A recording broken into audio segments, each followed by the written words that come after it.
Okay, the standard information here, we have our Stag SCL P90-BK, sort of a Paul model with P90 pickups. And we're going through the overdrive channel at the moment on a monoprice 611-800 40 watt solid state amp with a 10-inch speaker. Got the volume about 2 or 9 o'clock. Rolled off the treble to about 9 o'clock. And have the overdrive knob at about 12:30 or 1 o'clock. And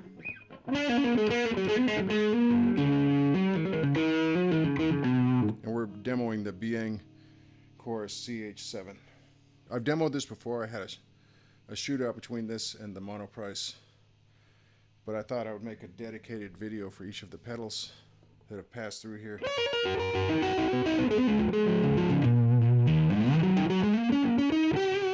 Well, I guess it hasn't passed through yet, but you know, pedals that are residing here.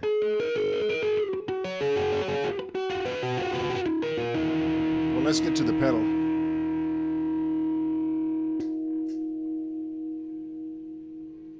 Now we have a toggle. It's slow and fast chorus. So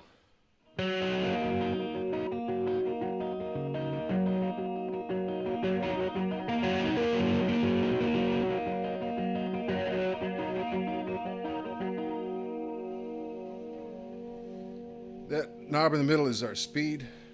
On your right is blend, and then spread, or which on the left, your left, spread or depth. Now, okay. I'll probably keep yammering on about this. I like this form factor or usability. These kind of knobs, this is where it's at. You know, maybe the face of the pedal is a little bit too shiny.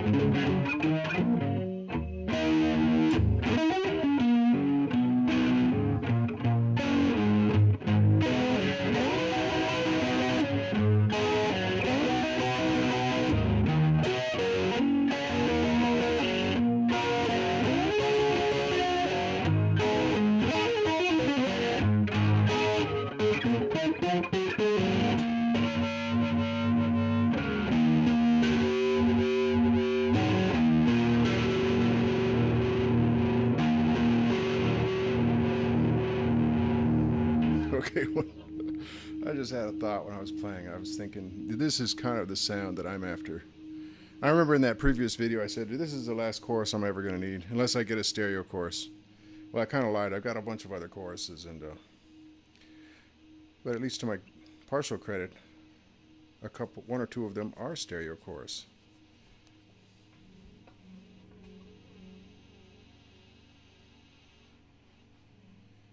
Okay, that's the obligatory walk away from the microphone, pick up a cup of coffee.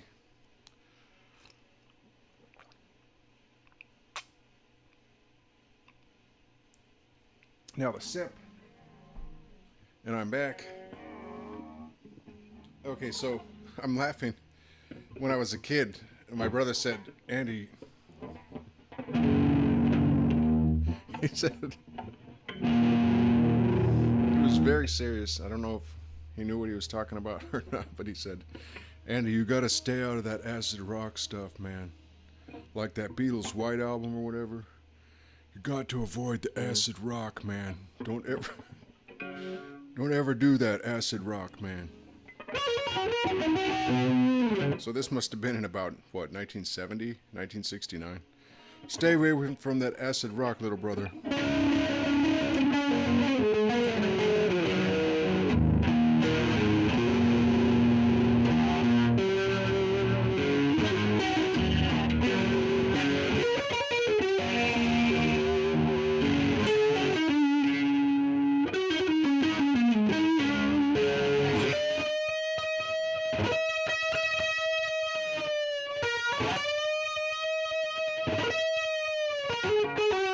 Gotta throw some obligatory Biyang fuzz in there.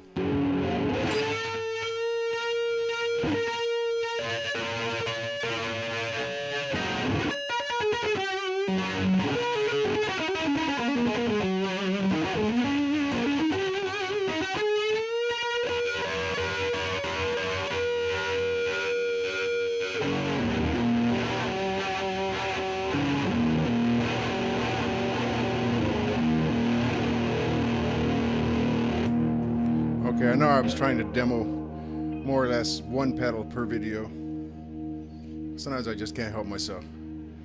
Anyway, I'm playing along, what, 5 minutes ago? And I'm thinking, yes, this is the 60s acid rock sound, man, that I try to get out of every chorus. With better or worse results. More or less luck, you know. So be that as it may, I want to try something out. Previously, I had been able to just touch the metal of this pedal and get a buzz.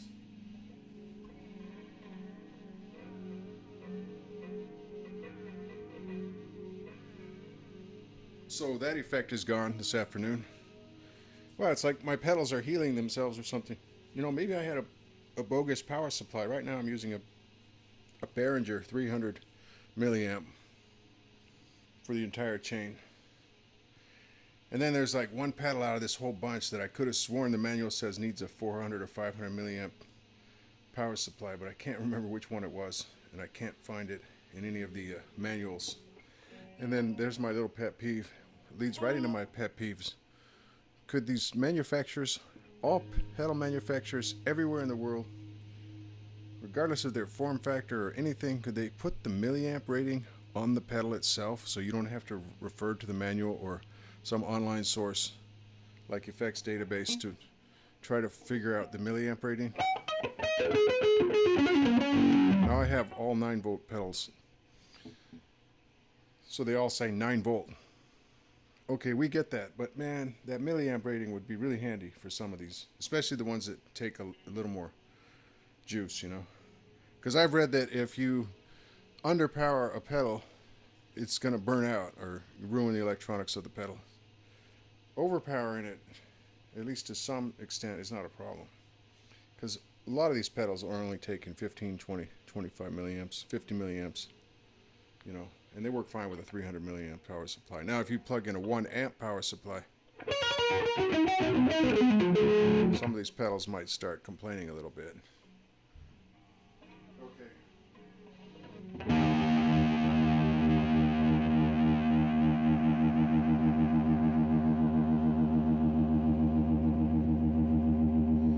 Let's go to our obligatory,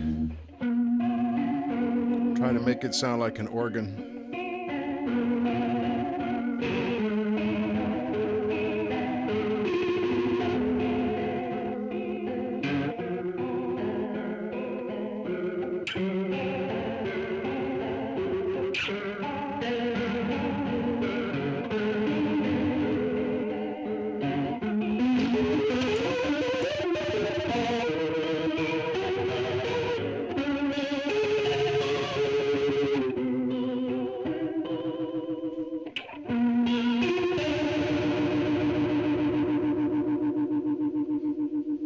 Anyway, I really don't know what was causing that buzzing before. I was just touching the metal of this thing.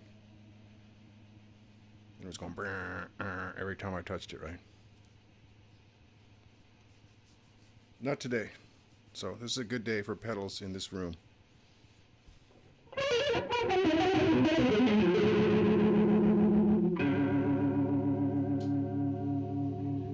Okay, so that was just a toggle. I think it's roughly a double. Fast to slow on the toggle switch is basically a doubling or a halving, depending on which way you're going.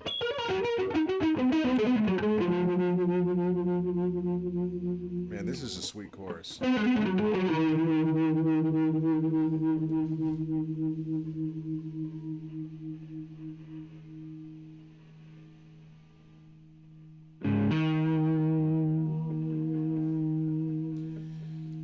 Okay, so as you would expect on a quality pedal, The blend, it really is blend. It's a wet and dry.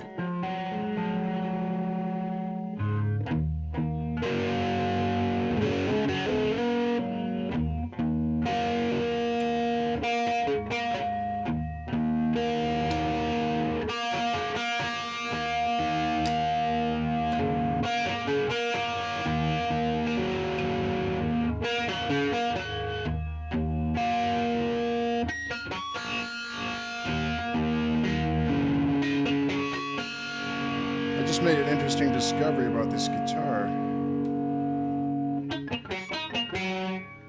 I think it grabs the high harmonics better, even from the neck pickup, which I had not been aware of. I thought the closer you get to the bridge overall, the easier to get the harmonics, but it looks like there's some sort of like a phase cancellation thing going on or something in the second position, the middle position, which also makes it harder to grab these harmonics because we got the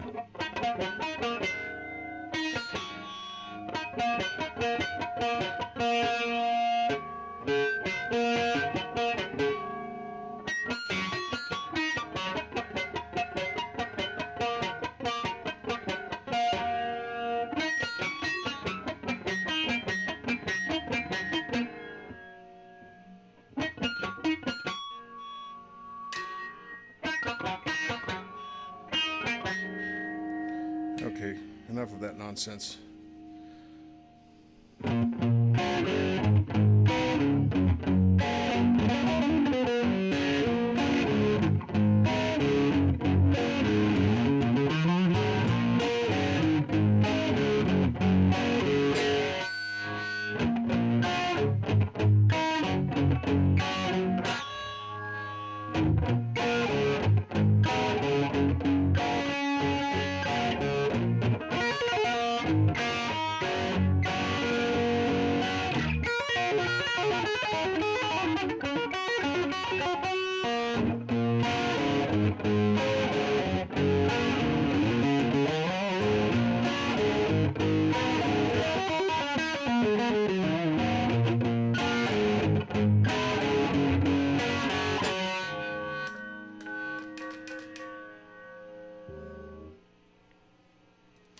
All right, so that's just a quick demo of the Biyang CH7, or maybe not so quick demo. So I don't remember exactly how many choruses I tried yesterday. I've still got another chorus to do today. I think I checked out 3 yesterday. So boy, I've got 5 choruses in my collection at this point in time. And it's a roundabout way of getting to the point of saying this is my favorite. And when I said in the previous review that this could be the only chorus I would need, I think that's about right. Now I've still got one more, but I don't really think it's gonna outshine this one. And like I was saying earlier, when I first plugged this thing in here, started playing through it, it was basically just the guitar, the amp, and the chorus. You know, I threw in a little fuzz at one point. But when I started playing through it, just the guitar, the chorus, and the amp, I was thinking acid rock, man. Now, you might want to stay away from that acid rock, but I couldn't help myself. So there you have it.